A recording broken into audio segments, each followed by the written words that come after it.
عملوا لنا مؤتمر ولا الحكام فجر الحكام، التحكيم فيه مشكله، واللي انا قلت عليه حصل. رابطه الانديه ولا عندهم تنسيق، اتحاد الكره ولا عنده تنسيق، ولا هم كل واحد فيهم ماشي بدماغه. واحد خلاص يعني زهق يعني، كل واحد ماشي بدماغه، والتاني كل واحد فيهم بيحمل التاني المسؤوليه. قلنا يا جدعان الماتش اتعمل في الجوله الاولى من الدور الثاني ازاي، ولا حد سمع. طب انتوا كده هتلحقوا تجيبوا حكام اجانب؟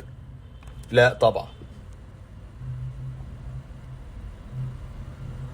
طيب النهارده الاهلي صدر بيان بيقول النهارده ان الماتش يا يتلعب بحكام اجانب يا اما هنسحب من بطوله الدوري. وهو ده الصح، وهو ده الصح يا جدعان. ولا في تنسيق من الرابطه، ولا في اتحاد كوره، ولا في اي حاجه اصلا.